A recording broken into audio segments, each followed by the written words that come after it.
जय श्री कृष्णा। जैसा कि आपने कल जाना कि गीता के विषय में मैंने प्रारंभ किया कि हमारी गीता, भगवत गीता, श्रीमद् भागवत क्या है।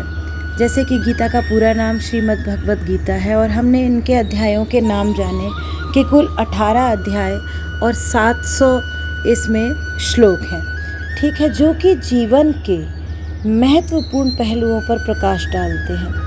वैसे श्रीमद् भगवत गीता के अध्यायों की जानकारी लेने से पूर्व मैं आपको इतना बता दूं कि इसे कई नामों से जाना जाता है। भगवत गीता, गीतोपनिषद और गीतोपदेश।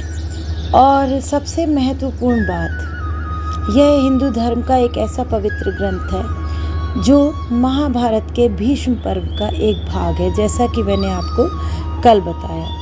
खासकर इसमें एक संवाद ग्रंथ के रूप में इसे जाना जाता है, क्योंकि भगवान श्री कृष्ण द्वारा अर्जुन को कर्म योग, ज्ञान योग और भक्ति योग का उपदेश इसमें दिया गया है। सबसे महत्वपूर्ण बात यह है गीता के बारे में कि गीता में भगवान कृष्ण द्वारा अर्जुन को युद्ध भूमि में दिए गए उपदेशों का जो वर्णन है, उसमें कर्म, ज्ञान, भक्ति और मोक्ष के विभिन्न मार्गों का वर्णन है और जीवन के नैतिक व दार्शनिक पहलुओं को समझाया गया है। गीता सबसे अहम हिस्सा बताती है हमारे जीवन का कर्म योग, यानी बिना फल की इच्छा करे अपने कर्तव्य का पालन करना।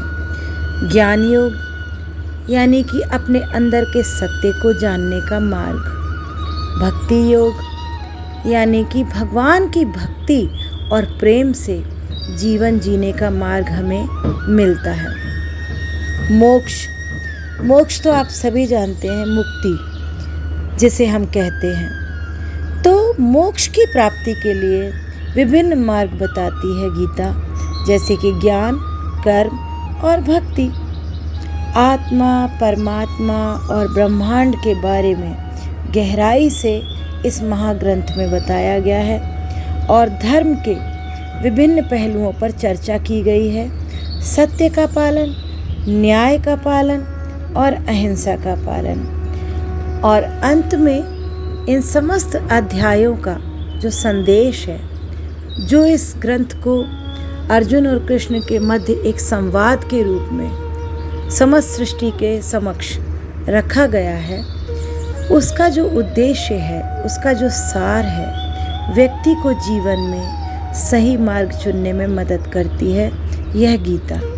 और आप इसके बारे में और अधिक जानने के लिए प्रतिदिन देखते रहें मेरी यह वीडियो, ताकि आपको अपने महाग्रंथों में से गीता ग्रंथ की जानकारी अधिक से अधिक प्राप्त हो सके और आध्यात्म की तरफ आप सभी सन्मुख हों, आप बढ़ सकें। जनमानस वर्तमान समय में किन किन परिस्थितियों से जूझ रहा है और कर्म की प्रधानता किस प्रकार से उसके समक्ष आ रही है, जैसा कर्म वैसा फल। तो सुनते रहिए गीता सार को और हर अध्याय के महत्व को जानते रहिए मेरे इस चैनल पर।